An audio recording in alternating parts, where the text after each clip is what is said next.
Hello र नमस्ते सबैजनालाई। हजुरलाई नयाँ भ्लगमा फेरि पनि स्वागत छ। आज होली भएकोले सबैमा होलीको धेरै धेरै शुभकामना। अहिले म कालीमाटीमा छु र यहाँबाट सिधा बसन्तपुर जाँदैछु होली मनाउनलाई। होली चाहिँ खासमा नेपालमा 2 दिन हुन्छ। आज चाहिँ पहाडको हो, भोलि चाहिँ तराईको।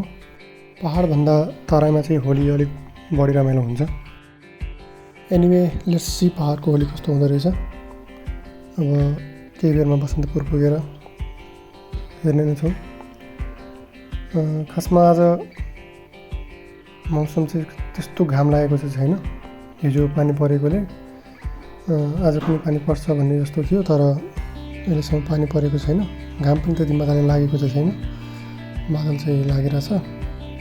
लेट्स सी पानी पनि पर्न सक्छ, सम्भावना त छ, के हुन्छ।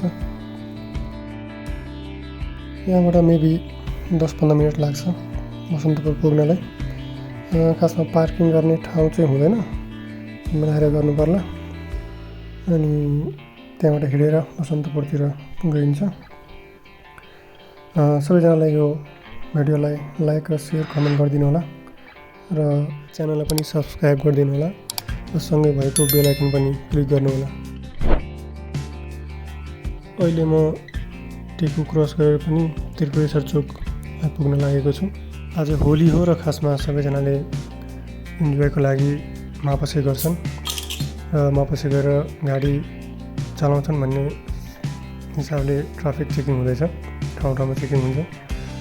कसैले पनि मापसे गरेर गाडी बाइक नचलाउनु होला। It's not good for you and your family. यो त्रिपुरेश्वर चोक हो। सिधा बाटो थापाथलीतिर जान्छ। हामी यहाँबाट लेफ्ट लिन्छौँ। यो दशरथ रङ्गशाला स्टेडियम हो।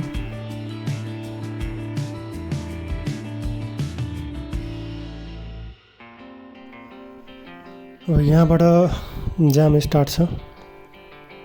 यहाँबाट जाम नै हुन्छ किनभने बसन्तपुरमा धेरै मान्छेको भिड भएको कारणले।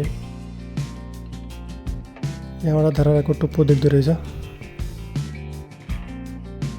यहाँबाट जाम छ।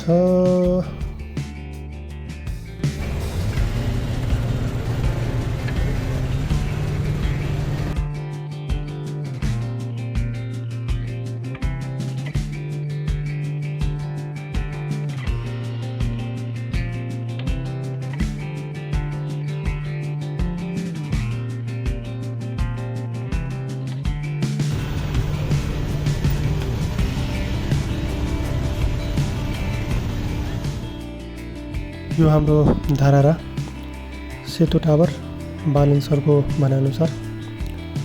हामीले खासमा बाइक पार्किङ गर्नुपर्ने त्यहीँनिर हो, बट एकपटक टुडी खेलको राउन्ड लाउने अनि त्यहाँ बाइक पार्क गरेर बसन्तपुरतिर जाने। तर जाम टन्नै रहेछ। लेट्स सी कति टाइम लाग्छ। एक राउन्ड लगाएर त्यसपछि जाने सोचेको। भिड त टन्नै रहेछ।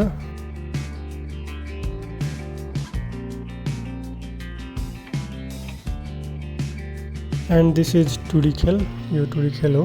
यो भित्र पनि टन्नै मान्छे छन्। हामी एकपटक यसमा पनि छिर्छौँ तर फर्केर।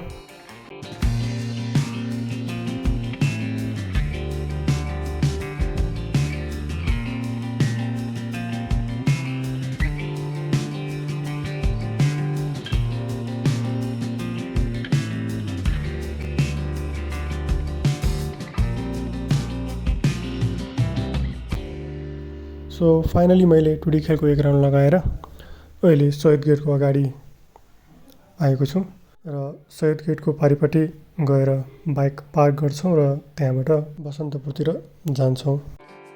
सो मैले यहाँ बाइक पार्क गरिसकेँ। यो हाम्रो पुरानो धरहरा जुन 2072 सालको भूकम्पमा भत्किएर अहिले यो नयाँ धरहरा बनेको छ। र धरहरा मात्रै होइन, यहाँ वरिपरि पार्क जस्तो पनि बनाएको छ। पहिले त यहाँ टन्नै पसलहरू थिए सुरुमा चाहिँ, पुरानो धरहरा हुँदाखेरि। अहिले चाहिँ सब पसललाई हटाएर चाहिँ ठुलो पार्क जस्तो बनाएको छ। पार्क चाहिँ अहिले बनिसकेको छैन। धरहरा चाहिँ अस्तिदेखि स्टार्ट चाहिँ भइसकेको छ। लेट्स सी पछि कहिले खुल्छ। यहाँनिर खासमा एउटा आमाले पुलिसहरूलाई टिका लाउँदैछन्।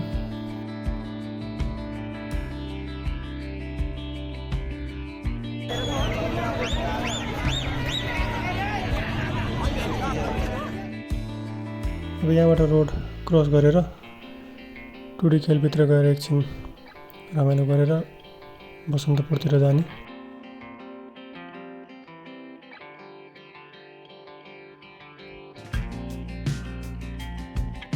ओहो मान्छे त टन्नै रहेछ। सो टुडी खेलभित्र एकछिन बसेर पनि म अहिले न्यु रोड गेटभित्र छिरिसकेको छु।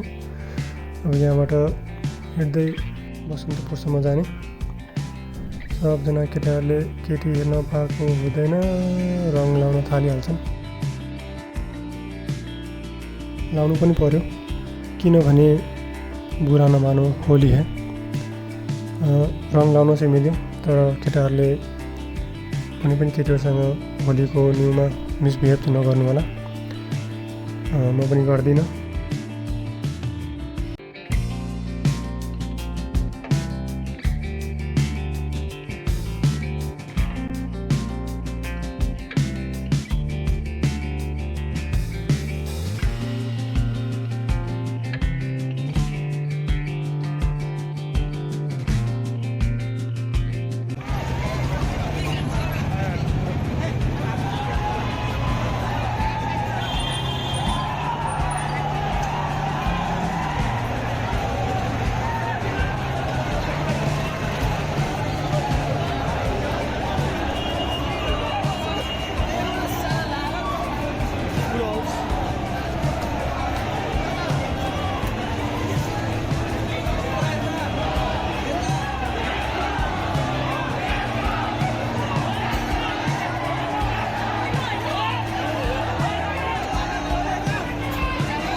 आजको यो होलीको दिन रमाइलो गइरहेको छ।